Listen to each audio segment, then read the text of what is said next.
All right, so for the shoulder stretch, it's going to help your golf swing position because on the backswing, don't think too much about it. Okay. But like most people just kind of pick it up and Yeah. do that. But you actually want a little bit of rotation there.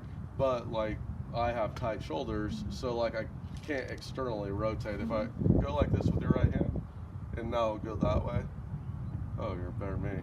But anyways, so if you put this over behind your back, shoulders, and so the golf setup would be about stance width apart, and then slightly flex the knees, get the weight kind of feel like it's in the center of your feet, not towards your toes or heels.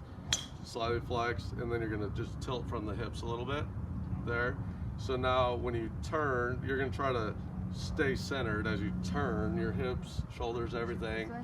Yeah, that way. And so as you're, so see how my shoulders are like 90 degrees turned? Yeah. So, and they're kind of on a tilt plane right there, right? We're not just like standing straight up.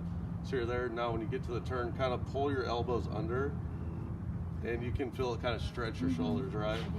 So that's going to help your flexibility in the golf turn and be able to externally rotate there so you don't get that chicken wing or just pick it up.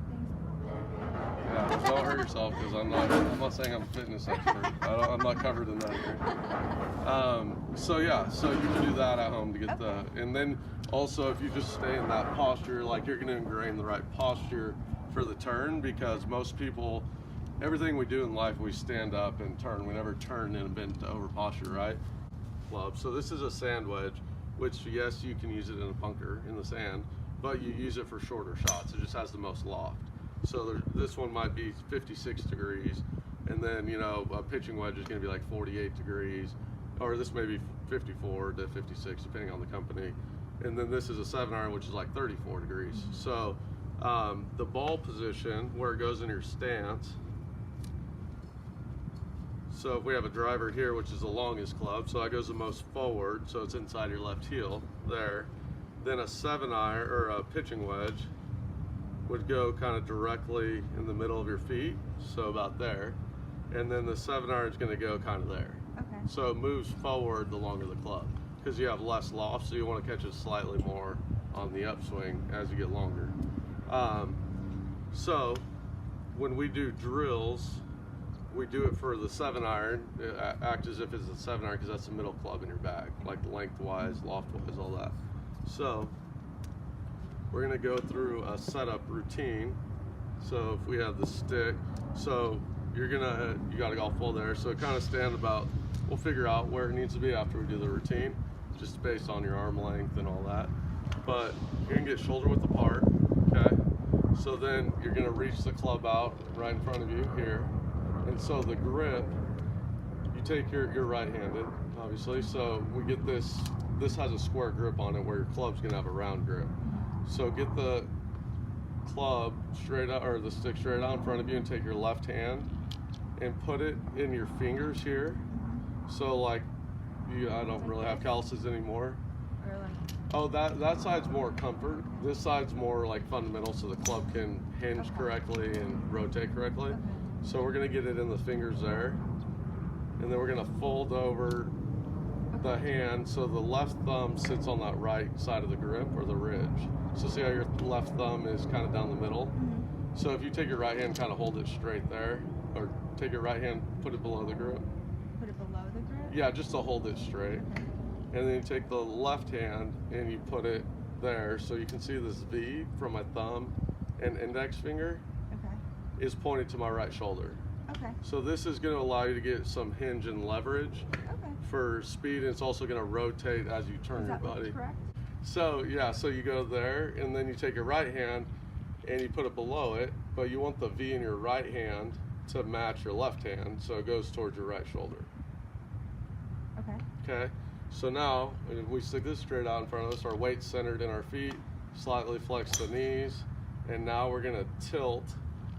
And where's that club? So do it again? Don't reach for the ball, don't worry about the ball yet. So just tilt. Okay, so that's about where you should be. So if you look at me, my arms are just hanging straight down. I'm not reaching out here, I'm not getting too close. So I'm there, right? And so now, the ball position, we want to be just ahead of middle of our stance, because like a 7-iron, right? So stay in that bent over posture and take the stick and put it across your elbows like this. So stay like this. Yeah, and then pick up the stick because you want to stay in that posture. Yep. Yep, just like that. So now when you turn, you can use the stick as feedback if you're turning correctly. So you want the butt of the stick when you turn your shoulders to be pointed at the outside part of that golf ball, but you don't want to sway around because if you sway or stand up, it's not going to be pointed there. Yeah. Okay. So like I think like I'm in a phone booth and I just get my hips, everything turning together, but I don't go laterally, I don't sway, I just turn. And then coming back through, so right at the top of this, before I turn back through, I should be able to tap my right toe. So the pressure is like in my right heel. Okay. And as I turn back through, when my shoulders are turned 90 degrees that way, the pressure should be kind of in my left heel, so I can tap my toes there.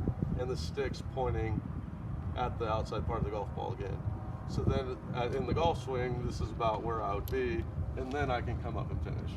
But golf pros on tour, they watch on TV, they all look kind of different, Yeah. but they're from here to here, they all impact it correctly and have the proper position. So that's where you kind of want to start to develop like solid impact, and then we can worry about the direction of the ball.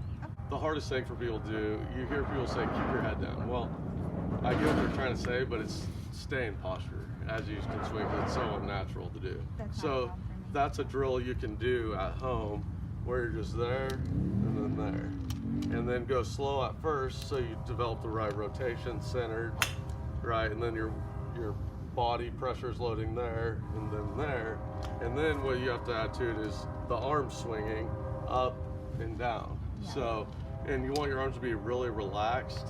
And so if I turn correctly, it makes it a lot easier to swing my arms correctly. So if I turn here, now I'm right here in my golf swing, and my arms are gonna wanna swing more up.